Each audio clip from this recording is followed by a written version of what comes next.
Isso aí, sejam muito bem-vindos a mais um episódio do Pé de Meia Podcast. Que episódio hoje, né, meu amigo? Hoje é especial, cara. Especial de fim de ano. Especial de fim de ano, E eu tô com o meu amigo Fábio Carioca aqui. A gente tá com uma convidada especial. Quem que é aí, Carioca? Cara, pra quem... É difícil alguém não conhecer, né? Carol Pfeiffer, seja muito bem-vindo ao Pé de Meia Podcast. Obrigado aí, arrumar um tempinho nessa loucura de agenda aí que é do dia a dia, né? Pra falar um pouquinho com a gente. Imagina, é um prazer estar aqui com vocês. Obrigado pelo convite. Imagina. Bom, vamos lá. Pra quem, apesar de ser difícil a galera não conhecer, né? A gente sempre pede pra fazer um briefzinho rápido. Quem que é Carol Pfeiffer aí pra quem não conhece? Quem é você? Difícil falar. Apaixonada pela vida, começa por aí. Mas eu sou CEO da Atom, né, uma empresa que é listada na Bolsa de Valores. Eu ensino as pessoas a operarem no mercado financeiro e contrato as que mandam bem, né? Então começou com a tesouraria. A gente é o único caso de IPO reverso no país, ou seja, a gente não fez um IPO, a gente comprou uma empresa já listada na bolsa, né, e colocou para dentro dela algo que já era lucrativo. Quando eu falo a gente, eu e o meu irmão somos sócios há 16 anos. Quando as pessoas acham que bolsa não é para você, vou dizer que eu ia fazer moda, então, ou seja, se tem alguém que estava mais distante do mundo da bolsa de valores era eu. E acabei conhecendo o mercado financeiro e acabei me apaixonando pela meritocracia. Hoje também sou sócia fundadora do Instituto Êxito, que é um instituto de empreendedorismo, onde fundei eu e mais 33 homens, só eu de mulher, daí a gente trouxe mais mulheres agora lá, montou também a Câmara de Empreendedorismo Feminino. Aqui perto, inclusive, né? Aqui do lado, inclusive, aqui no Itaim. E fundamos o Instituto Êxito e agora também participo do Shark, né, que eu sou Shark no Shark Tank Brasil, então compro as empresas lá também, além de colunista do Estadão, da Exame, do UOL, então tem Meu Deus do céu, pega esse currículo aí, gente, vai anotando aí. Hoje a gente vai saber se o Pé de Meia Podcast vai ser eliminado ou vai ser escolhido. A gente passaria deixa eu ver o balanço de vocês aqui. Passaria uma vergonha gigantesca, velho. Faz isso não, pelo amor de Deus.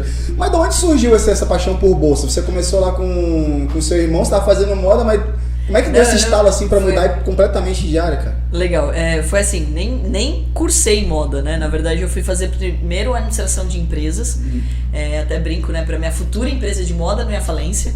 Porque, assim, eu via como era difícil empreender, montar negócios. E eu não queria ser a estilista, eu queria ter uma empresa de moda. Então eu queria entender sobre moda, mas eu queria montar uma empresa de moda. E daí eu fui fazer ADM. Apesar de muita gente achar que quem faz ADM nunca sabe o que vai fazer da vida. Exato, né? Que é um curso genérico e de fato todo mundo deveria... Não, e todo mundo deveria fazer, né? Porque daí você vai aprender a fazer gestão de um negócio, né? Então todo mundo que tem algum objetivo de empreender, né, precisa aprender a fazer uma gestão. E daí eu fui fazer administração de empresas. E no primeiro ano de faculdade, meu irmão também foi fazer ADM, meu irmão ia fazer medicina, agronomia, qualquer outra coisa também. Nossa. Eu convenci ele também a fazer ADM comigo.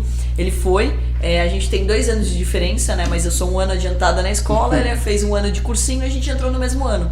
E daí o professor dele, professor Gentil, fez a gentileza de apresentar a Bolsa de Valores para ele no primeiro ano. E como a gente sempre foi muito unido, no mesmo momento que ele aprendeu, que ele entendeu a Bolsa, ele me apresentou. E daí eu nunca mais pensei no universo da moda, né? Mesmo porque eu fui fazer primeiro ADM, porque o vestibular também de ADM é mais concorrido do que de moda, né? Nada contra o mundo da moda, mas é mais concorrido. E daí por que eu fiz isso? Porque depois eu queria fazer em Paris, em Milão. Eu nunca tinha saído do país, mas eu já queria fazer fora do país. Já queria ir pra lá. Já queria aprender pra morar fora. E daí eu conheci esse universo e o que mais me encantou no mercado financeiro, e a primeira vez que eu vi aquele monte de gráfico, eu achei que não era pra mim, assim como todo mundo. Uma loucura a primeira vez. Você fala que ele sobe 10, você fala, meu Deus, e ainda peguei o finalzinho do pregão, hein? Então pensa, a BMF ainda era gritaria, a Bovespa já era online. Mas a BMF ainda, eu escutava na caixinha, era muito legal. Mas assim... Era emoção de verdade. Mas imagina uma mulher trabalhando na gritaria, não dava. Porque assim, eu ainda com esse tamanho todo, não ia ganhar dinheiro nunca. Eu nunca vi, na verdade, agora você tocou um ponto bom aí. Naqueles vídeos lá que a gente vê... Não tinha. Anos 80, 90... Não via. Não tinha mulher ali no meio, né, cara? Os caras só tudo ogro lá. Porque é uma gritaria, um empurra, era no grito mesmo, né? Então, ou seja, a bolsa ela não tinha. Quase terra de ninguém, né? Ali o negócio. Exato. E hoje não, né? O tudo eletrônico. Eu me encantei por esse mercado, porque é meritocracia. Não importava se eu era homem, mulher, se eu era rica, se eu era pobre, se eu vim de uma família com sobrenome bonito ou feio. Não importava, ninguém liga. É o seu resultado que manda no mercado financeiro. E eu me apaixonei por isso. Porque quantos negócios você conhece que é meritocrático de verdade? E você pode ter exatamente a mesma possibilidade de qualquer pessoa, né? Começar do zero. E isso foi me encantando, né? Hoje, no modelo até atual da Atom, né, eu fico impressionado. Eu faço live com os meus alunos e às vezes quem tá assistindo a live, todo mundo adora dar pitaco no cabelo do outro, na roupa, como fala, né? E recente mesmo, eu fiz uma live com um garoto, né? Ele é super novo e ele tá operando o nosso dinheiro, tá tendo resultados. E ele tava lá com um cabelo diferente, digamos assim, do gosto padrão. E daí a galera tava lá questionando, e não sei o quê. E ele não falava direito, né? Ele era um pouco mais travado e tal. Então, ou seja, não tem esse tipo de julgamento. Ele não passou por uma entrevista, você não pode. Você não tem brasão aqui pra estar na bolsa. Não existe isso. É uma outra época, né?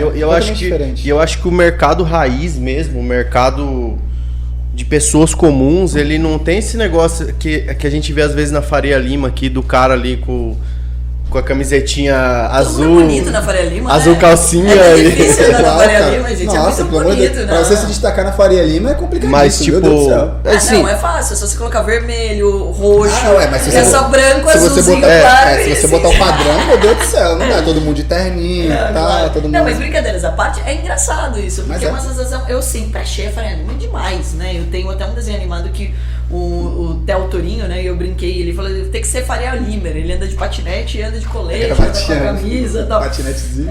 Então a brincadeiras à parte, é um ambiente bonito, né? E, tipo, todo mundo é meio parecido. Mas se você for ver, isso não é exclusivo da Faria Lima, né? Por exemplo, você pega, eu voltei agora a correr, mas já corri 3 maratonas.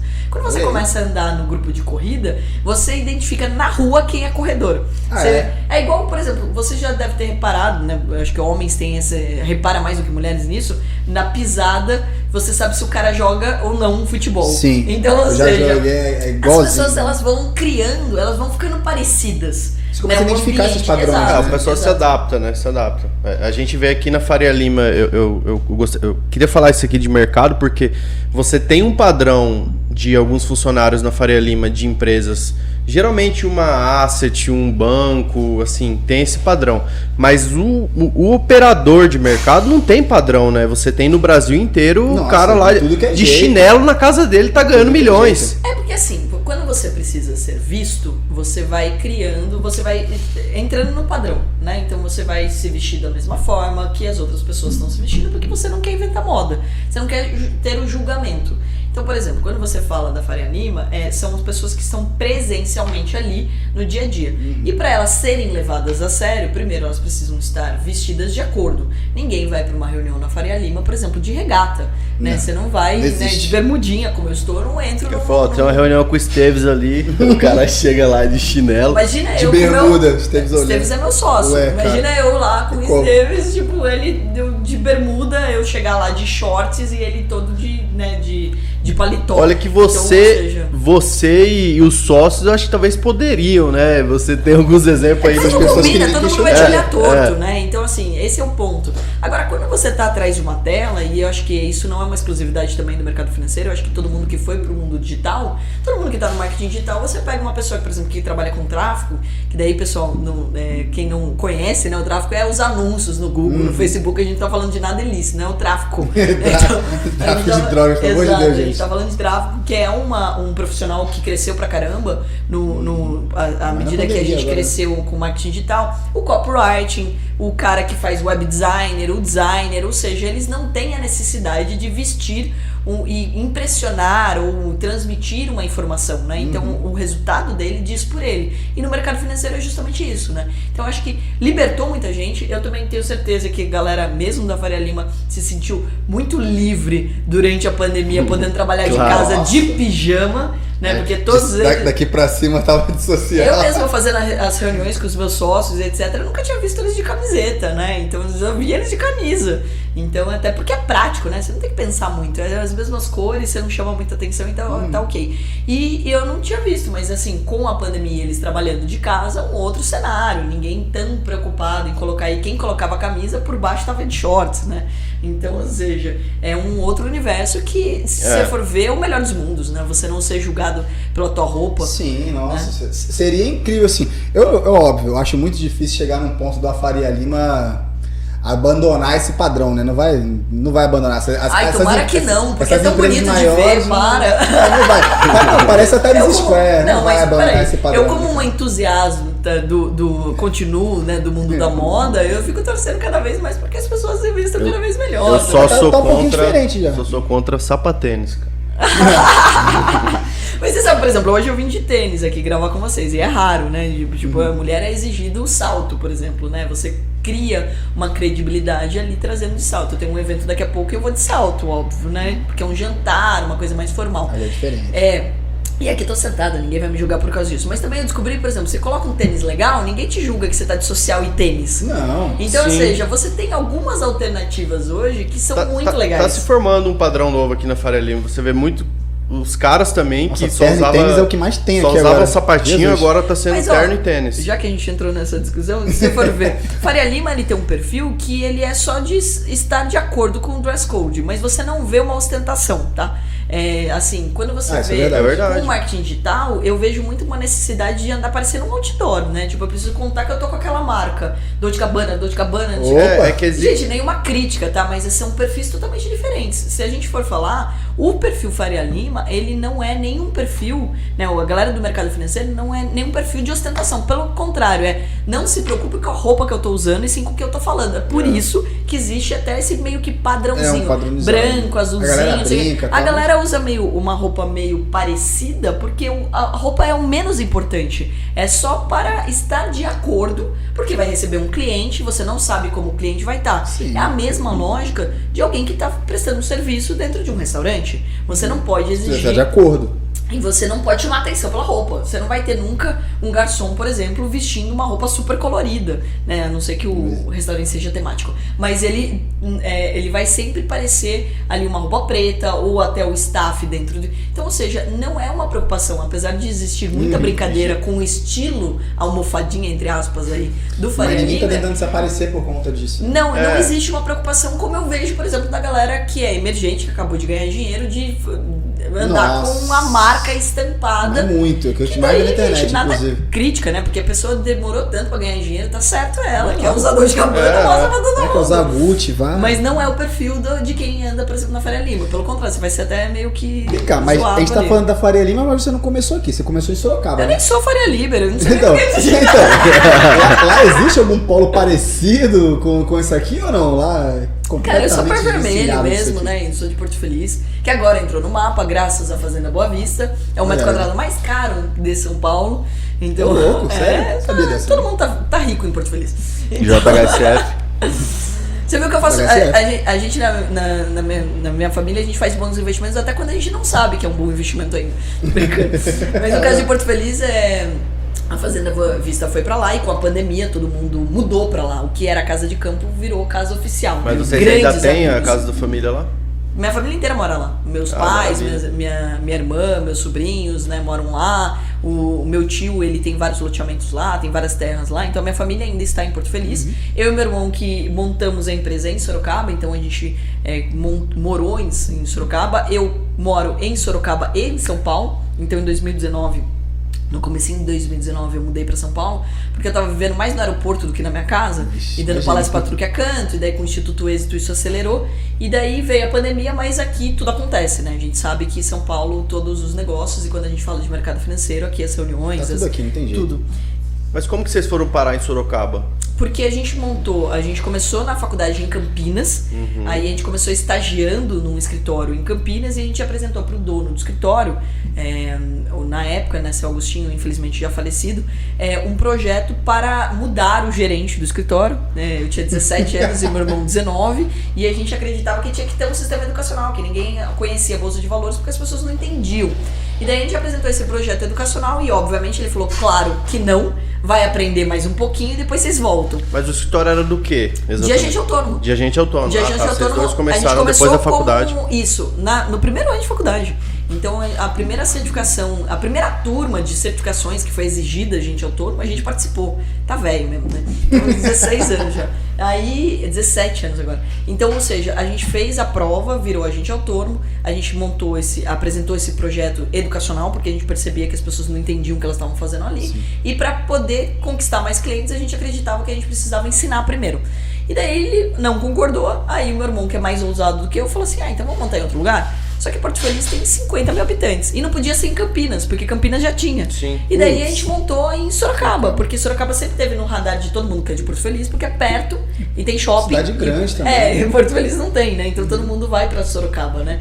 Isso até hoje, né? Então tem grandes shoppings em Sorocaba, uma cidade mais estruturada, é muito perto. E a gente foi pra lá. E daí meu irmão foi primeiro, depois que eu fui, eu arranjei até um sócio pra ele na época, que era de Sorocaba, pra abrir portas, apresentar as pessoas da cidade. Porque quando você tá numa cidade do interior, você já sabe como funciona, né? Você é filho de quem? Aí você não é filho de ninguém na cidade. Tem esse aí negócio tem esse, né? então eu te conheço. Então, exato. E quando a gente fala de bolsa, a gente tá falando de credibilidade. As pessoas vão confiar em você num mercado que é totalmente desafiador na visão do brasileiro, né? Então ele acha que é um bicho de 7 cabeças, ele vai confiar em você e você nem é da cidade dele, ele nem conhece seus pais, então ou seja, imagina as dificuldades disso. Exato. E daí ele foi primeiro, eu apresentei uma pessoa local ali pra ele, não funcionou, né? Essa pessoa brigava com a namorada, chorava, não produzia de fato. E daí eu fui e fiquei sócia do meu irmão, né? E mudei também pra Sorocaba. E a gente começou a palestrar. Eu brinco que eu tô rouca até hoje de tanto falar, né? Porque, assim, todo lugar que me convidava, eu dava palestra em café. Cabia 10 pessoas no café. Eu dava palestra lá toda semana, final de semana dava curso, etc. Pra quê? Pra popularizar o assunto da bolsa. E o que a gente fala hoje no marketing digital, né? Que é o marketing de conteúdo, já é o que eu fazia lá atrás. Eu dava palestra, distribuía cadastro, você entendeu como funciona a bolsa? Então você quer ser meu cliente? Então o primeiro trabalho era de ensinar. Eu não queria te conquistar, não queria te induzir a investir. Eu queria que você entendesse a importância de investir. Você entendeu? Então seja meu cliente. Você trazia um conteúdo de valor primeiro e depois captava um lead ali por conta disso, né? E esse foi o meu trabalho. E a gente foi para Sorocaba com essa ideia, popularizou, virou o terceiro maior escritório da época da corredora. A gente só perdia para São Paulo e Rio, que não tem nem como competir no interior, né? Tamanho, né? E daí a gente pegou todo esse movimento e palestrando e etc. Foi por isso que a gente foi para lá. Mas isso foi muito bom pra gente em alguns momentos. É óbvio que estar em São Paulo, eu acho que acelera muita coisa. Eu vim pra São Paulo, inclusive, porque eu brinco aqui em São Paulo, assim, todo mundo é mais bonito do que você, mais inteligente do que você, mais rico do que você. Você sempre tem uma referência que você fala, meu, você tem que fazer. Tem um alvo, pelo menos. Você tem que correr, né? Fala, você olha pro cara, a hora que você achar que você tá muito bem, você vai encontrar uma pessoa do seu lado, você vai falar, meu Deus, como eu sou pobre. E daí você se movimenta. Você obriga a correr de novo, fala, meu Deus. Que é diferente do interior. Eu mudei pra São Paulo, eu falei, cara, eu tava vivendo uma vida meio de aposentado, entendeu? Eu ganhava dinheiro, almoçava em casa todos os dias, porque eu do lado. Aqui eu também moro do lado, mas assim, então, ou seja, tava uma vida de aposentado no sentido que eu não tinha uma referência no mercado financeiro melhor do que eu no interior.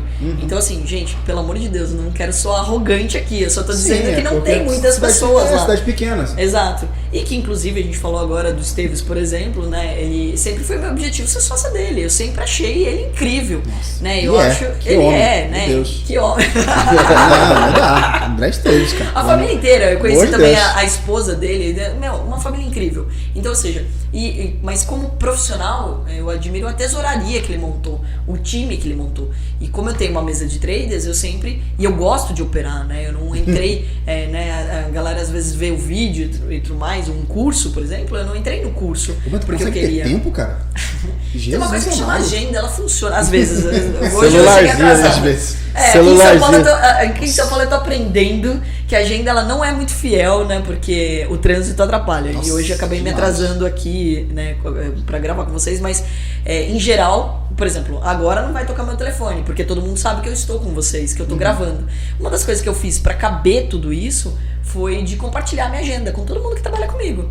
Então todo mundo que trabalha comigo sabe onde eu tô. E você sabe que para uma sagitariana, as mulheres depois vão entender sobre isso, as mulheres se identificam mais com a questão do signo do que os homens, né? Mas sagitariano, se você perguntar pra ele onde ele tá, é motivo de divórcio, separação, de... Tá me perguntando. Por que você tá me perguntando isso? Ou seja, a gente não gosta de dar satisfação. Sagitariano gosta da liberdade. Olha a droga da agenda lá, meu. Então, pra eu permitir as pessoas verem a minha agenda foi desafiador. Você fala, cara, todo mundo sabe o que eu tô fazendo o tempo todo, entendeu? E daí foi engraçado isso, mas é um processo que ele te permite duas coisas. Uma produtividade muito maior, porque ninguém te interrompe. Sim. Então, quando a pessoa não sabe o que você tá fazendo, ela te interrompe. Várias vezes. E a segunda é também em relação a você conseguir organizar de uma forma melhor, onde você consegue ser eficiente, você consegue estar nos lugares, etc. Então, assim, e daí, né, sempre o meu agradecimento especial para a Patrícia, que organiza a minha agenda. Que organiza a minha vida, que consegue colocar esses times, o deslocamento, de pensar, putz, a Carol tá na Brigadeiro Luiz Antônio, para ela ir pro Itaim, né? Quanto tempo ela vai levar? Eu até falei com a Patrícia um pouco antes. Agora há pouco, eu achei que ela tava vindo junto, porque ela tava me passando todas as informações ela ali. Tá por dentro de tudo. Não, ela tá chegando, tá não sei o quê. Exato, legal. Tem real comigo, porque isso é algo bem importante, né? Da gente sempre enaltecer as pessoas importantes que trabalham junto com você, as pessoas que colaboram para que o seu dia seja mais produtivo. Né? Eu vi recente um videozinho que eu mandei pro meu time, que era um gandula, né? E ele era muito rápido. Então, a bola caiu, ele já deu na mão do jogador, o jogador jogou e fez um golaço. Acabou fazendo gol. Exato. Então, ou seja, muitas vezes a gente não vê esses bastidores da pessoa. E eu fico até arrepiada de lembrar desse vídeo, porque o técnico, primeiro, antes de comemorar o gol com o jogador, ele foi agradecer o gandula. Isso é maravilhoso. Fez uma diferença gigantesca na vida dessa pessoa, imagina. Exatamente. Então, se eu consigo ter uma agenda hoje, é graças ao meu time. É graças a pessoas que tiram muitas coisas que não são importantes para eu estar ali naquele momento. Então, às vezes, você tem uma ideia, né? E de ideias a gente tem um monte. Então, eu passo por um filtro. Então, você vai ter reunião com algumas pessoas do meu time e antes, isso daqui é produtivo, ou você amadurece um pouco mais e daí você tem a reunião comigo para eu poder otimizar o tempo. E outro passo é de ter uma pessoa organizando, olhando, como que pode ser mais eficiente. Putz, Carol tá em Sorocaba, vai para São Paulo para gravar, para voltar? Não faz sentido. Quando que ela tá em São Paulo? Tá na terça. Então, organizar tudo isso para você faz muita diferença. Só pra gente ter uma ideia do dia a dia, assim, seu hoje, para entender como é que é corrido. Hoje você tem suas funções na Atom, você ainda grava conteúdo lá pra Atom, opera, você ainda tá gravando Shark Tank, o que você tem de projeto agora, efetivamente rolando? Bom, eu sou CEO da Atom, né, então segunda a sexta eu respiro Atom, penso em Atom e toco todos os meus business envolvendo Atom, né. Então eu gravo muito conteúdo. Em geral eu separo 1 a 2 dias na semana. Terça-feira é meu dia fixo, sempre tô gravando. Vai gravar. Então também gravo podcast, vocês estão convidados a participar. A gente a gente faz conteúdos de várias formas, né? Então tem conteúdo que é aula, tem conteúdo que vai pro YouTube. E assim, eu peço pelo amor de Deus que parem de criar redes sociais, porque eu não dou conta de cuidar de todas. E você fala assim, tem gente que fala assim, você deveria atualizar mais o seu LinkedIn. Mas eu falei, eu tenho LinkedIn, eu tenho Instagram, eu tenho YouTube, eu tenho Facebook. Eu falei, gente, mas quantas redes sociais a gente precisa? Eu não tô entendendo. Entendeu? Daí na época da pandemia ainda tinha Clubhouse. E ainda bem que morreu, porque... Graças a Deus, porque não tava dando. Eu tava adorando que não precisava estar maquiada, por exemplo, né? Porque, mas tinha uns caras que ficavam naquele Clubhouse 24 horas por dia, cara. Eu não podia entrar. Tá tendo meio que um concorrente da Clubhouse agora no Twitter, né? Aquela meio que... Não, eu não posso entrar no Clubhouse, que a galera já me chamava pra falar. Temos uma Shark entre nós, pronto. E daí eu tem página, falei, meu Deus, eu percebia que eu tava gastando 2, 3 horas aí que não tava na minha agenda, não tava contemplado, né? Então, mais uma rede social pra cuidar. Então é importante, né, de dizer que assim, eu tenho o dia certo pra gravar. Hoje em dia eu tô acelerando porque a gente tá num projeto novo da Atom, que em breve eu conto pra vocês, até pelo fato de a gente ter capital aberto, não dá pra contar tudo que eu gostaria. Mas a gente tá gravando... Fato relevante aqui no Tem novos conteúdos pra sair, né, com vários assuntos diferenciados, então isso acaba demandando uma energia muito maior minha, né, e obviamente daí tendo que estar maquiada e organizando pra isso, fora a agenda de reuniões que eu preciso ter.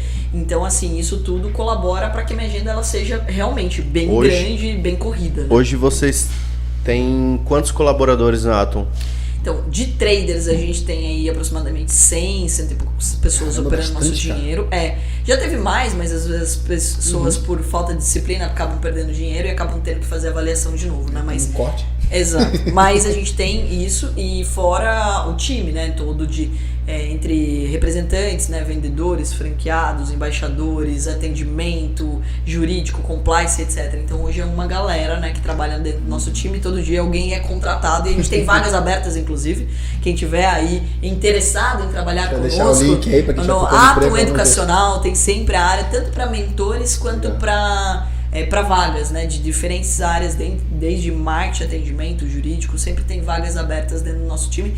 Aí, graças a Deus e um bom trabalho, estamos crescendo.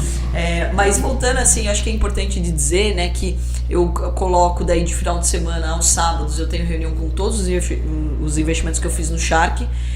O Shark, ele é gravado em 2 semanas, então, diferente do que todo mundo acha, eu não fico gravando vários dias. Mas e tem um detalhe bom que você falou aí, porque o pessoal vê o Shark, acha que o trabalho é só gravar o Shark, mas não. Se você faz investimento o lá... é muito... É uma sociedade, gente, é uma empresa, pelo amor de Deus. E o pós-Shark é muito mais desafiador, né? Porque assim, a gente tá falando com pessoas diferentes, que vêm de lugares diferentes, com culturas diferentes.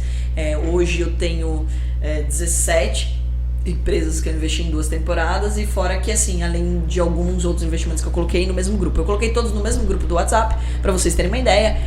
No sábado eu vou assistir a todas as apresentações do planejamento deles de 2022, e eles fazem isso publicamente para todos os outros investimentos que eu fiz, porque daí eles discutem. Então ele não tem a Carol como mentor, eles têm 17 mentores, na verdade no total agora são 21 mentores ali entre eles, né, e que estão se ajudando.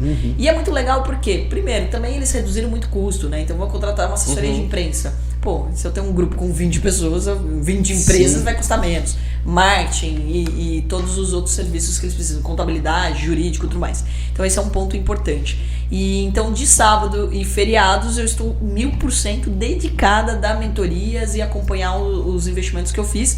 Fora isso, eu ainda tenho uma agenda de palestras, né, e de eventos que a gente precisa participar, e de lugares que você precisa estar. E, obviamente, família, né? Então, assim, aos finais de semana eu sempre tô com a minha família, então raramente eu não tô no sábado, no domingo com os meus pais, com os meus sobrinhos, né? Participando mais desse dia a dia. Quem olha assim acha que é super glamuroso, mas olha aí, né? Cadê o controle? Faz alguma coisa aí. Mas quem acha assim, acha que é muito glamuroso, mas não sabe o custo que é por trás, né? De tempo, de esforço empregado nisso. Mas, assim, agora uma curiosidade, já que você tocou no... Pô, eu sou um fãzaço do Shark Tank, né? Como é que foi a sua primeira vez, assim, quando você sentou na cadeira? Porque, pô, eu fico imaginando, cara. Eu sento na cadeira, olho pro lado, tenho sangalho. Não tem muita coisa. Não tem muita Mas, tipo assim, pô, tu senta lá, cara, tu olhar pro lado, pô, é só gigante, cara. Caetu Maia, cara, Polinário. Como foi essa primeira vez, assim, de você olhar e falar, putz, velho, o bagulho tá rolando. E aí, fudeu, como é que é? É legal de dizer isso, né? Só fazendo um parênteses aqui, você falou da vida glamurosa que todo mundo acha e tudo mais. Eu acho que assim, é sofrido no sentido de que é uma agenda tumultuada e etc. Mas vou deixar muito claro, eu sou apaixonado pela vida que eu tenho. Não trocaria por nenhuma outra, né? Então assim, a gente só faz o que a gente realmente gosta, né? Isso é importante, e tem muita gente que fala assim, nossa, trabalha pra caramba. Eu falo, não trabalho. Como assim você não trabalha? Eu só vejo você trabalhando. Você gosta, eu falo assim, né, não, é que eu não vejo como trabalho. É que a pessoa coloca um peso na palavra trabalho, como se fosse algo chato. Eu acho divertidíssimo o que eu faço. Então tá aqui com vocês, pra mim é divertidíssimo. Isso é uma diferença muito grande, cara. Eu sou apaixonada pelo que eu faço, então em todos os lugares que eu posso, eu falo e até nas minhas horas livres eu tô falando com as minhas amigas sobre investimentos. Inclusive eu fiz um call com elas, né? Liguei pra todas elas pra elas investirem na bolsa. Então esse foi um ponto, porque eu falei, eu tô ganhando dinheiro, tô crescendo e vocês não. Então acho que esse é o pensamento. Reabastecer?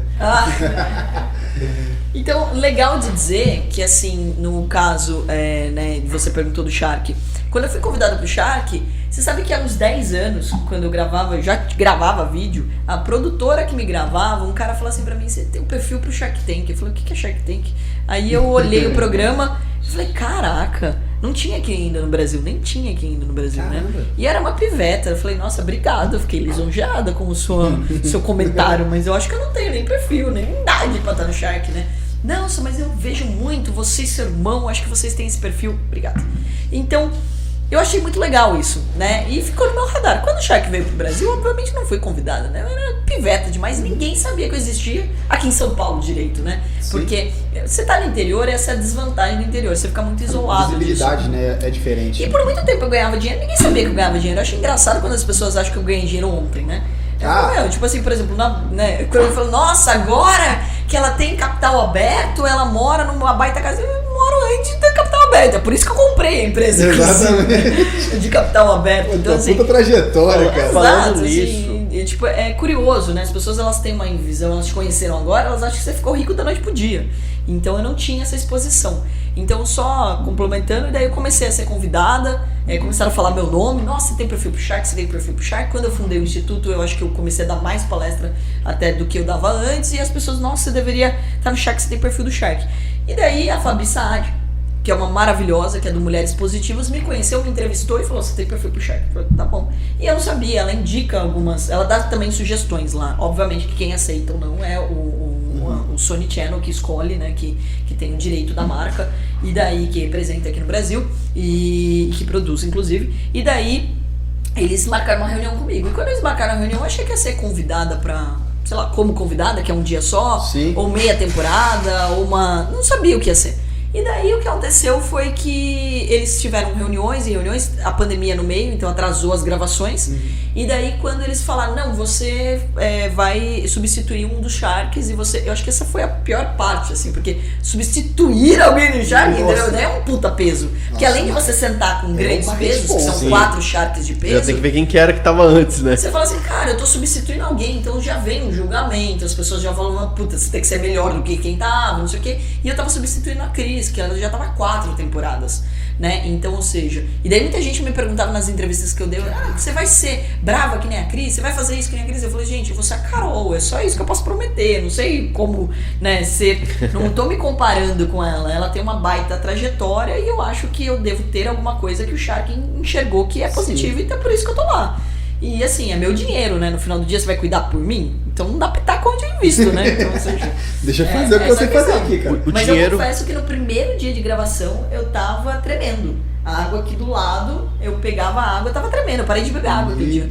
Porque assim, você não sabe como vai ser a edição, não sei o que. Por exemplo, eu tô gravando com vocês aqui, eu tenho controle da situação, né? E não tenho controle da edição, vocês podem cortar do jeito que for. Mas eu tenho controle, pelo menos, do que eu tô fazendo, etc. É um papo. Agora, quando você tá gravando um programa que tem 2 finalidades. Ele é um investimento, a gente vai investir de verdade, porém, ele é entretenimento. Então ele cria essa sensação, né, essa euforia nas pessoas que estão assistindo pra ser divertido, senão você não assiste. Sim. Então tem que ter um entretenimento envolvido. O caixa dos investimentos no Shark Tank é 100% de vocês. Eles adoraria que fosse deles, mas não, é meu Fala assim, ó, você tem aqui 10 milhões pra... Tô aqui esse budget só gasta. Quem acha que não é, tá respondido agora, viu, gente? Não, tem muita gente que acha que a gente tem um budget. Eu falei, gente, assim, que olha só que ligar legal. lá e vai lá, você sabe que eu já questionei, né, o Shark, eu falei assim, cara, e sei lá, você não pensa em ter cadeiras aqui de bancos, sei lá, Bradesco, Itaú, BTG, né, de bancos, assim, porque todos eles têm iniciativas de investimento em startup.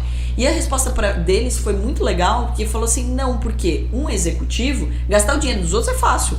Eu pego o dinheiro aqui e imagina um fundo de investimento. Ele senta ali e ele coloca o dinheiro do fundo. Agora, o dia a dia após, o Shark ele foi criado para ajudar. É diferente, né? Não, e o Shark foi criado para ajudar o empreendedor. O empreendedor não está ali só pelo dinheiro, é o famoso smart money. Ele está ali pelo Shark.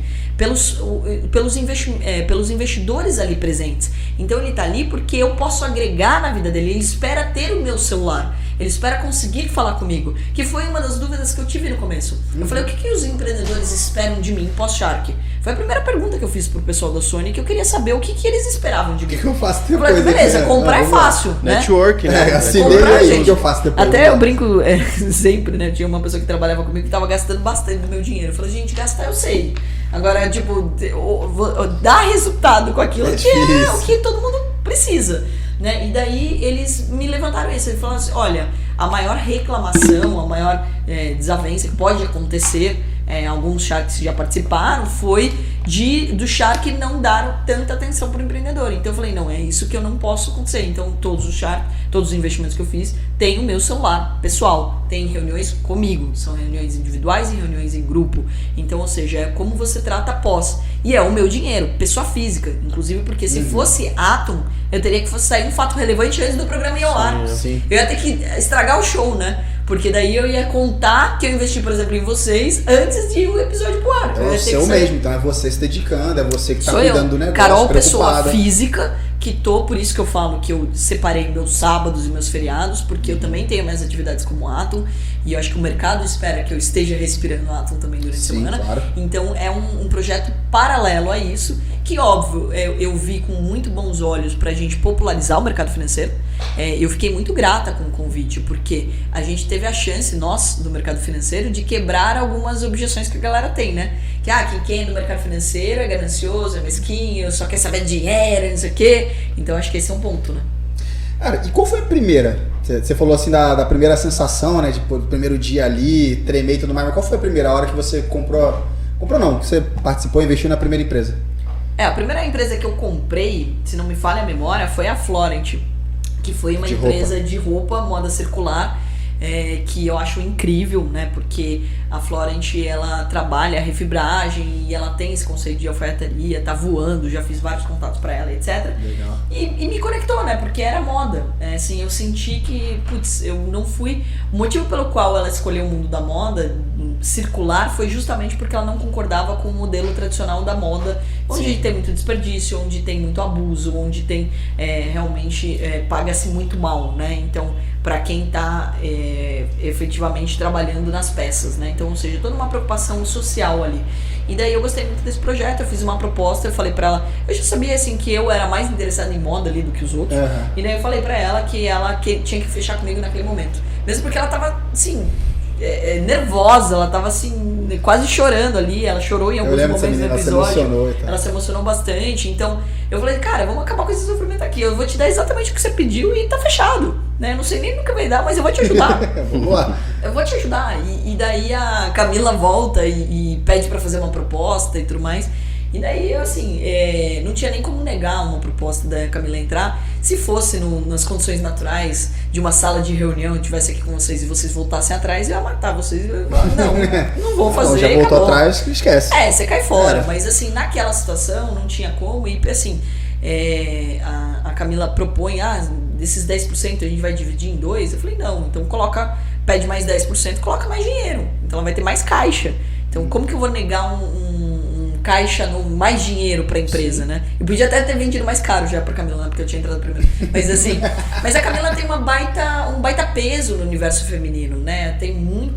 Ela tem muitos seguidores, admiram muito ela e etc. Então, estrategicamente, era muito bom ter a Camila, só a imagem dela já venderia o produto. Então, ou seja, a gente já diminuiria um custo de propaganda, digamos assim. Então, ou seja, eu não precisava na minha cabeça de ajuda na questão da gestão, porque obviamente que toda ajuda é bem-vinda, mas eu já tinha um entendimento do que eu poderia fazer com a Florent, mas a vinda da Camila poderia somar em trazer uma audiência que é muito fiel a ela e que acompanha o trabalho dela, que admira ela como uma mulher forte que ela é. Então, ou seja, era inteligente fazer essa sociedade com ela. Respeita muito a opinião dela, né? Exatamente, então esse foi. E o segundo que eu mais gostei ali nessa primeira temporada que eu participei foi o E-Cooler, né?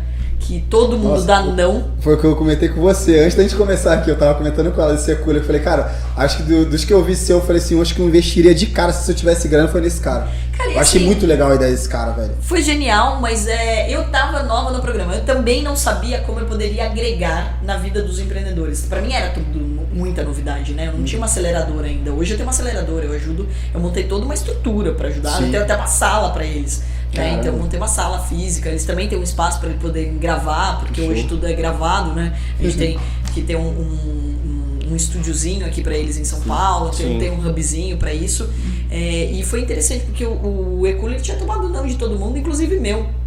E o jeito como ele negociou com o Apolinário me fez voltar atrás e admirar ainda mais ele, né?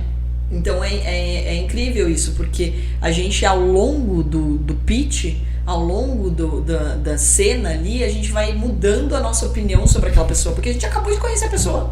Então é difícil de você já ter uma opinião formada. Muito rápido, né? Deve ser complicado, né? Que nem você falou. Pô, se você tá por fora ali do Shark Tank, você vai investir em alguma coisa, você pode ter, sei lá, vai investir no pé de meia. Pô, você pode conhecer a pessoa, conhecer a empresa.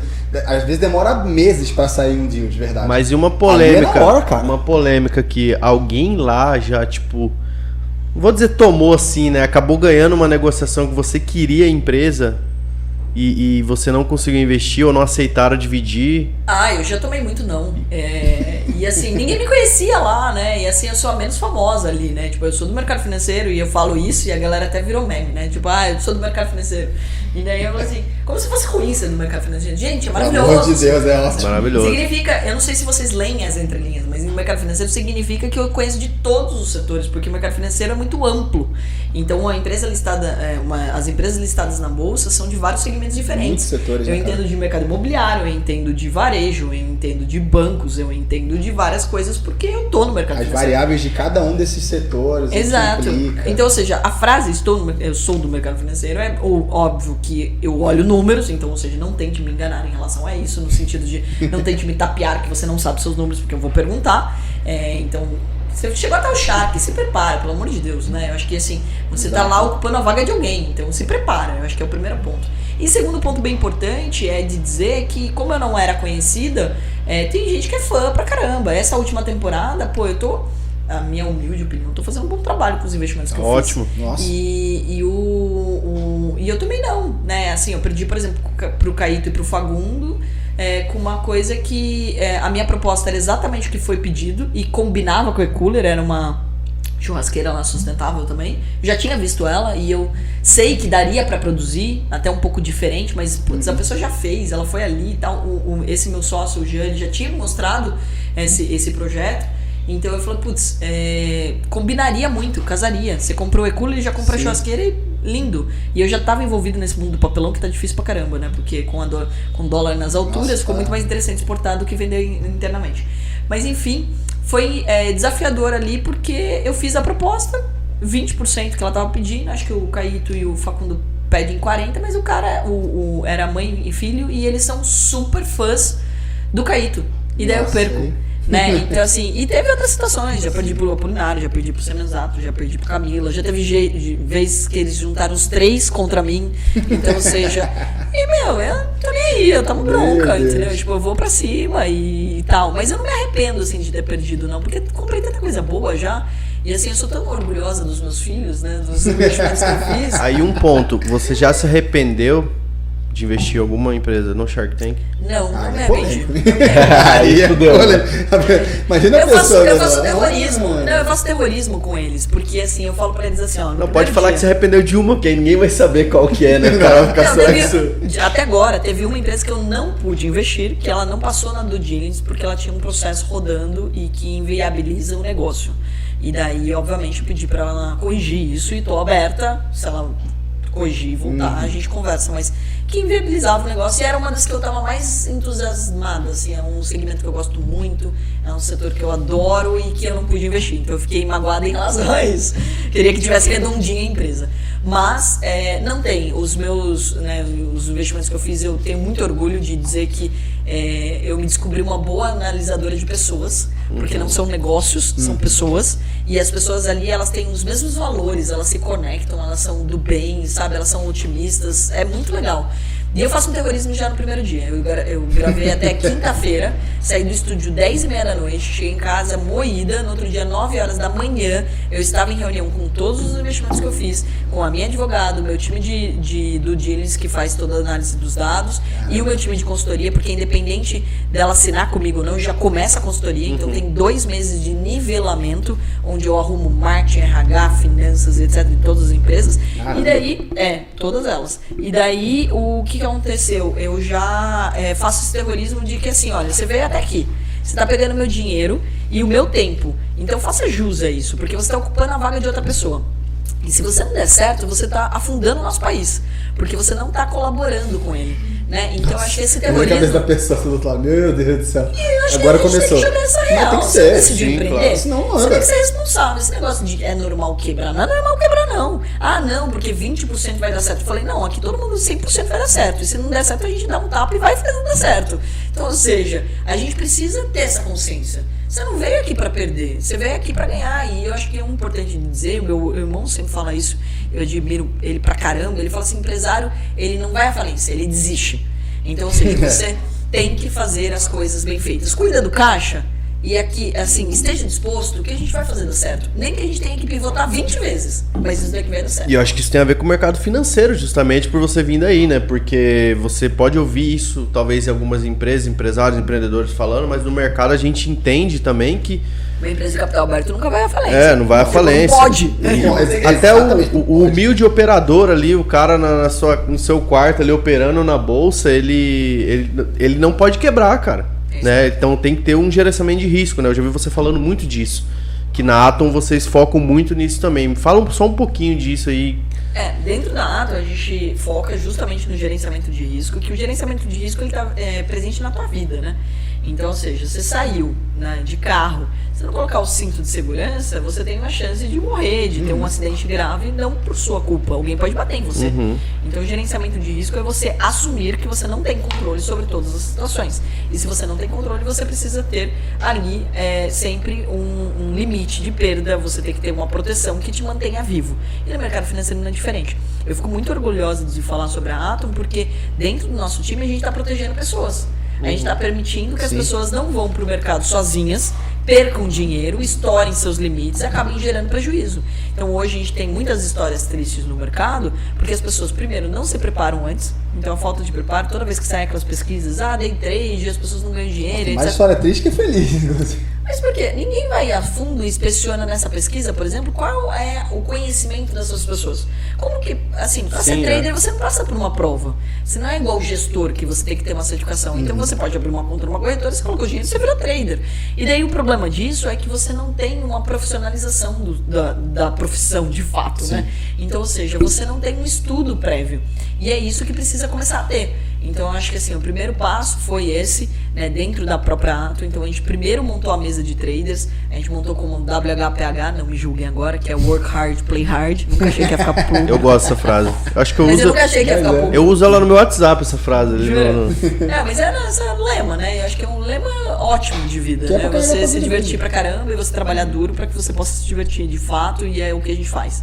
E daí a gente montou esse modelo, que era a mesa de traders, e a gente também criou um educacional, porque a gente viu a necessidade de encontrar esses profissionais. Quem é trader no Brasil? Hoje a gente está falando 3% da população é investidor. Isso não significa que é profissional, que ganha dinheiro, né? Então, ou seja, tem um número muito pequeno. E para isso a gente pegou e criou um educacional também. E nesse educacional a gente passou a ensinar gestão de risco, porque a gente não encontrava educacional que combinava com o nosso estilo. A gente tinha muitos cursos no mercado que eles ensinavam as pessoas a operarem, mas virava quase torcedor, né? Porque as pessoas, não tem stop loss, não tem limite de perda. Qual é o limite de perda de uma pessoa que investe na bolsa? Tudo que ela colocou. Ela colocou 10 mil, ela vai perder 10 mil. Ou bota um só da cabeça, assim, você vai perder isso aqui, tá bom. E é isso, não tem um método, não tem respeita. Análise. Ela sempre vai pro tudo ou nada. Então esse é o problema. Então a gente ensinou as pessoas que o mercado é gradativo, que você não sai ganhando 50 mil reais no primeiro dia, que você precisa ter muito estudo, que você precisa ter muito treino, que você precisa de fato se dedicar, assim como qualquer área. Mas que não é um bicho de 7 cabeças como te venderam. Você também não precisa ser formado em Harvard para trabalhar na Faria Lima. Tem espaço para todo mundo. Então, ou seja, é a popularização da Faria Lima, né, que a gente brincou aqui, é a popularização do mercado financeiro, é a popularização de fato de um mercado que ele é muito mais interessante para quem? E isso que é legal de dizer, né? Quando a gente fala da preocupação de falar sobre gestão de risco, por quê? Porque, primeiro, a gente está falando com pessoas que não são ainda bilionárias ou milionárias. A gente está falando com pessoas que querem ser. A gente está falando com os emergentes, com pessoas que gostariam de ter um patrimônio. E quando a gente fala isso, qual é o risco? É muito maior o risco para essas pessoas de perder dinheiro. Então, se, por exemplo, um bilionário perde R$1 milhão, não é nada. Agora, se uma pessoa que tem 5 mil reais perde 3, ela perdeu muito dinheiro. Se ela perder 5, ela perdeu todo um trabalho. Uma proporção ali, né, do capital dela, né? Exato. E daí a gente protege esse mercado. Então a gente ensina as pessoas através de um simulador, com dinheiro de mentira, na bolsa de verdade. A gente criou um controle de risco onde tem limite de perda diária e limite de perda total. Todo mundo passa pela avaliação, não só para operar na Atom, mas a avaliação deveria ser obrigatória para você abrir uma conta numa corretora. Você sabe operar? Sabe? Então passe aqui na teste. Você só tem aquele formulário de perfil investidor, né? Pelo amor de Deus. Que o formulário, assim, é igual pesquisa, né? Não, pesquisa de mercado. E aí que tá, a pesquisa de mercado no Brasil não funciona, né? Por quê? Porque as pessoas mentem, elas mentem pra elas mesmas. Você pergunta pro cara assim, ele assiste filme dublado ou legendado? Aí ele escreve lá, legendado. E mentira, ele assiste dublado. E tipo, ele tá mentindo pra ele mesmo. Então, ou seja, o formulário é a mesma coisa acontece. Facilmente ele pode. Aquilo é mais para proteção da corretora, né? Falar, olha, ele falou que ele falou aqui, conhece. Lavo minhas mãos. Exato. Mas agora, ele não colabora para que você mostre que você tem conhecimento. Então eu vejo que ainda no mercado brasileiro existe uma necessidade muito grande. Eu fico muito feliz do trabalho que a gente vem fazendo, porque a gente está ao mesmo tempo permitindo que pessoas que não têm grana operem na bolsa, porque queira ou não, para você ganhar muito dinheiro na bolsa, você pode falar, mas com R$100 eu consigo operar, mas você não vai ser milionário com R$100. Então vamos ser sinceros aqui. Então, você tem que ter um limite operacional para você conseguir fazer o dinheiro, né? Então, assim, tipo, você vai colocar 100 reais e vai ganhar R$1.000 todo dia, cara, você é um gênio. Não vai dar, né? Então, ou seja, então a gente precisa, de fato, colaborar com isso. E outro ponto é, de fato, educar da maneira correta. Hoje a Atom resolve 2 problemas que eu tive quando eu estava lá atrás. Não tinha muita grana, né? Não tinha grana, na verdade. Então eu tive que ter clientes, tive que ser agente autônomo. Então hoje você tem como ser trader sem precisar captar dinheiro de outras pessoas, sem precisar falar com ninguém, mandar um e-mail, fazer uma reunião, nada. E 2 é de você aprender do jeito certo. Então, isso daqui não funciona, isso daqui funciona, isso daqui você tem que colocar o stop loss, a ferramenta funciona desse jeito. Esse é um trabalho que a gente vem fazendo. Maravilha. Uma curiosidade, sim. Você foi por 2 caminhos aqui, né? Um é a parte de trader, né? Então, começar a operar e ganhar dinheiro no mercado e depois para empreender. Só que você resolveu empreender numa parte que sofre um ataque especulativo muito grande hoje na internet, né? Que é essa parte de day trade, enfim, de day trade mesmo, que cara, toda hora a gente vê um cara no Instagram falando, meu Deus do céu, você vai ganhar dinheiro rápido, e normalmente esses caras que prometendo mundos e fundos dentro de um iate, alguma coisa assim. Então, qual dos 2 você acha que você teve mais desafio, assim, para você vencer, primeiro como trader, ou a parte de empreender, que também é muito difícil no Brasil? Bom, eu acho que empreender é sempre mais desafiador do que ser trader, né? Trader é comprar barato e vender caro, então não acho tão complicado assim. O problema é óbvio, é o emocional, a disciplina, o controle o de stop. risco. O stop. Mas eu me considero uma pessoa meio Caxias, né? Assim, tipo, tudo que eu me dispus a fazer na minha vida eu fiz muito bem feito, né? Correr maratona, por exemplo, você tem que ter uma baita disciplina. Você tem que dormir à noite, você tem que comer direito, né? Então acho que é todo esse ponto. Mas é interessante de dizer que, assim, quando a gente foi e a gente se destacou no mundo do day trade, tem muita crítica, você está correto nisso, a gente não imaginava que ia ter tanta crítica no day trade. Por quê? Porque é importante contextualizar. Por que a gente fala tanto de day trade? Porque a gente contrata as pessoas para operar o day trade. Mas a gente também fala de position trade, de swing trade, de outros investimentos. A gente ensina a bolsa como um todo. Mas como a gente focou em contratar profissionais, e esses profissionais precisavam saber day trade, a gente acabou se comunicando também muito com o day trade. Que no meio do caminho, o marketing digital disparou, e daí todo mundo resolveu lançar cursos, falar do assunto, e a ostentação começou a rolar solta. Veio o mercado de cripto, nada contra, mas é um mercado que não é regulamentado e que daí pode se falar tudo. Quando você não é regulamentado, é igual o Musk, né? Ele fala que um dia ele gosta de Bitcoin, outro dia não gosta, ele manipula o mercado e ninguém pode prender ele. Ontem aconteceu, né, com o Dodge, né? Ele falou uma coisa e agora disparou, né? E ninguém pode prender o cara, né? Então agora, se isso é no mercado da bolsa tradicional, o cara tá preso, porque ele não pode manipular o mercado.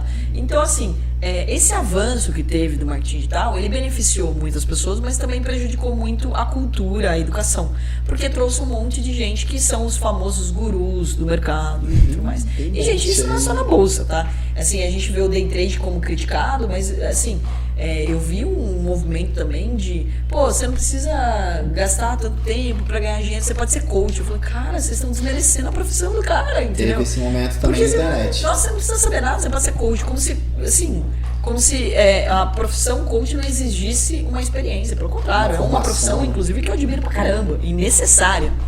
Dentro da Atom a gente tem uma psicóloga, uma performance coach, que é a Priscila de Souza. Sou muito amiga do José Roberto Marques, que eu acho incrível, o IBC, por exemplo, o Instituto Brasileiro de Coach. Então, ou seja, as pessoas têm que entender a seriedade do negócio. E daí, no meio do caminho, a gente estava falando sobre day trade, sobre contratar as pessoas para fazer day trade, e daí veio esse boom de gente ostentando e vendendo. Acho que o problema não são as profissões, né? Não é nada específico. É o ser humano. Ele é criativo na hora de enganar, né? Pra vocês terem uma ideia, não sei se vocês acompanham esses números, mas em um ano sumiram 8 bilhões de reais em pirâmides. Em promessas de 3 a 5% ao mês. Tipo assim, a taxa de juros estava 2%. Que nasce pirâmide todo dia em Brasil, hein? Meu Deus, brasileiro gosta de coisa. Isso acontece em todo mundo, mas o problema é que, assim, no Brasil a gente tem uma distorção. Como o brasileiro ele tem uma crença limitante sobre dinheiro, e daí você pega uma situação onde ele demorou muito para conquistar algum tipo de resultado financeiro, ele quer ganhar muito dinheiro da noite pro dia. Ele quer a mágica. Exato. E daí acaba entrando em aposta, acaba vendendo. Esse é o problema. Né, e o sonho acaba sendo mais fácil de vender. Então é importante dizer que, assim, eu acho que é um trabalho de formiguinha, mas a gente está indo para um caminho bom. Eu escutei a Bolsa falando de 5 milhões de investidores a vida inteira, e tinha 500 mil, e ficou lá 10 anos com o mesmo número, que era 500 mil, mas não era 500 mil, era 140 mil ativo e coisa do tipo. E hoje a gente tem mais de 3 milhões de pessoas na Bolsa, até 4 anos atrás a gente tinha mais gente na cadeia do que na Bolsa. Exato. Então, Assustador, né? Assustador. Então, assim, tá mudando, a gente tá melhorando, a educação tá melhorando, e a educação também do day trade. O day trade, as pessoas precisam lembrar que é o seguinte, gente, é comprar e vender no mesmo dia. É um tipo de operação, não é a sua salvação, não é a resolução dos seus problemas, exige o problema treino, não é nem o day trade, é a alavancagem, talvez seja não o vilão, mas o cara usar a alavancagem sem entender, né? Dois erros clássicos acontecem na vida de um trader, chama-se arrogância e ganância, né? Então a ganância de você querer ganhar rápido, de você querer ganhar muito, sem você ter o conhecimento suficiente para isso, então você quer numa única tacada ser a melhor tacada da tua vida, e daí obviamente você opera mais dinheiro do que você poderia. E segundo, é arrogância. As pessoas elas não, mas eu sou super humilde. Cara, mas você não colocou stop loss, você não tá querendo aceitar que você tá errado. Se você não colocar um limite de perda, você não quer aceitar que você tá errado. A minha frase oficial é: o mercado não aceita arrogantes. Eu amo essa frase. E é isso que eu levo pra minha vida. Não é só o mercado, na verdade, né? A vida. Mas o mercado ele dói mais um pouquinho quando ele pula. Ele dói porque é dinheiro, né? E a gente precisa dele pra viver. Então, ou seja, ele acaba tirando o nosso chão, né? E isso causa um monte de outros problemas. Maravilha, Carol. Muito obrigado por você ter vindo aqui. Dá tempo de fazer uma última pergunta, cara? Cara, aí a agenda dela que você Dá tempo? Opa, fazer manda só mais bala, uma pergunta? Mas é de verdade, assim, uma curiosidade. A pessoa fala assim, não. Seria incrível. Então tá bom, galera, obrigado. A gente corta a pergunta. Exato. Pra copiar a ideia da Endeavor lá, que eles têm o Day One deles, onde alguns empreendedores falam qual foi o Day One deles, eu queria saber o seu. Se você teve esse momento de falar qual foi o Day One, assim, você fala, pô, esse dia pra mim foi Olha, o dia que virou a chave da minha vida. 16 anos, né, de trajetória, tem muitos, eu acho que a gente sempre vai ter mais do que um Day One, e daqui pode ser que você me pergunte depois, e tem alguns outros. Mas eu acho assim, eu confesso pra vocês que eu não me tornei uma empreendedora, eu acho que eu tive a felicidade de ter nascido numa família de empreendedores, né, meus pais, eles são muito empreendedores, casaram muito cedo, minha mãe tinha 17, meu pai 20 anos, não tinha muita grana, minha mãe começou a fazer roupa para minha irmã, todo mundo começou a gostar muito da roupa da minha irmã, e começou a comprar. Então é por isso até que inclusive eu queria ir pro mundo da moda, né? Porque ela teve esse incentivo ali já. Uma inspiração pra mim, né? A minha mãe sempre trabalhou, ela sempre se dedicou, ela sempre teve muito sucesso, meu pai também. Meu pai, né, tipo, foi crescendo, então tinha sítio, depois tem fazenda, e hoje, assim, né, toda a trajetória, a vida que eu tinha quando eu era criança, a vida que eles têm hoje é uma diferença grande, né? Porque eles foram construindo mesmo. Então eu nem tinha uma expectativa de ter uma carteira assinada, de trabalhar numa empresa, né? Então acho que assim, o primeiro ponto é de observar que isso, né? E eu tive uma horta de alface com meu irmão com 8 anos de idade. Então isso marcou também muito a minha vida. Caramba. Dentro da faculdade já, né? Tipo, dessa decisão de não fazer moda, veio assim, a certeza absoluta foi quando eu passei no processo seletivo da Unilever e eu queria trabalhar com meu irmão, mas eu queria me livrar de uma matéria da faculdade, então eu tinha que passar em algum processo seletivo. Aí eu fui fazer o processo seletivo da Unilever e entrar na área de supply chain. E daí eu lembro que eu tava em Sorocaba, o meu irmão veio para São Paulo, a gente sempre operou lado a lado, e daí ele veio para São Paulo e eu fui operar sozinha e eu comprei lojas Renner. E daí nesse dia eu ganhei R$3.500, que pra época, vamos lá, hoje já é muito dinheiro, você imagina, eu me senti a milionária do ano. Estourei. E eu falei assim, cara, o que eu ia ganhar no mês inteiro da Unilever, em 2 meses, na época, né? Eu ganhei um dia operando esse ativo aqui, essa ação. Eu falei, caraca, é isso que eu quero pra minha vida. Não adianta, cara, o day one do trader é aquele trade que ele acerta. Então, assim, isso pra mim, sabe, tipo, me deu uma clareza muito grande do que eu tava fazendo, né? E daí as coisas foram acontecendo. Então, assim, a entrada no Shark, subir num palco pra 7 mil pessoas depois de Luísa Trajano me marcou muito. Porque assim, sabe, e ver a reação do público feliz com o conteúdo que eu tava passando, fala assim, cara, eu tô no caminho certo, é isso que eu vou fazer. E daí eu fui caindo, né, caindo a ficha de que eu era uma boa comunicadora e de que o que eu tinha para comunicar era importante para o nosso país. Então, assim, só resumidamente, tem algumas situações, mas eu sou uma pessoa apaixonadíssima pelo país, pelo Brasil. Eu acredito que o melhor do Brasil é o brasileiro e a gente vai virar a potência que a gente merece ser. Aí, se a gente levar mais pessoas a terem esse day one, pelo menos na bolsa. Eu acho que todo mundo merece um day one na bolsa, né? Tipo, ganhar um dia e falar assim, caraca, eu não mandei um e-mail, eu não fiz uma proposta. Eu lembro que eu tenho um grande amigo que ele tem agência de publicidade, ganha bem pra caramba, rico. E daí ele começou a operar na bolsa, isso aqui, e daí ele me deu uma carona um dia aqui pra São Paulo. E ele falou, Carol, sabe qual foi o melhor dia da minha vida? Eu falei, qual? Fiz uma operação e ganhei R$200. Eu falei, ué, você tá de sacanagem comigo. Aí, meu, você ganha dinheiro pra caramba, você ganha muito mais do que isso por hora. Ele falou, eu não mandei um e-mail, eu nem tirei meu pijama. Foi a melhor sensação que eu tive na vida, porque eu sabia que os 200 podiam ser 10 mil, podiam ser 200 mil, porque o conhecimento que eu tenho era só aumentar o tamanho do meu capital ali, do meu investimento, eu teria mais resultado com conhecimento que é só meu, que eu não preciso de mais ninguém. Então eu acho que eu aconselho aqui todo mundo que nos escutou até agora a ter um day one na bolsa. Se permita isso, que eu tenho certeza que pode ser uma virada de chave. Olha aí, maravilha. Dicas de ouro, hein? Carol, muito obrado. Foi incrível ter você aqui com a gente hoje. Vamos fazer um brindezinho aqui. Vamos fazer um brinde aqui pra fotinha. Pro final. Galera, espero que vocês tenham gostado. Não vou orientar, é uma obrigação todo mundo tá assistindo aqui acompanhar a Carol Pfeiffer, pelo amor de Deus, em todas as redes sociais. Curtir, seguir ela no Instagram, assistir as temporadas dela no Shark Tank, acompanha lá todos os materiais da Ato, tem muito material lá pra quem quer começar a investir, né? Mais de 1000 vídeos no canal do YouTube. 1000 vídeos, cara. É isso aí. Pelo amor de Deus. Então é isso, gente. Espero que vocês tenham gostado. Se inscreva no nosso canal, dá essa moral também e até o próximo. Abraço. Parabéns.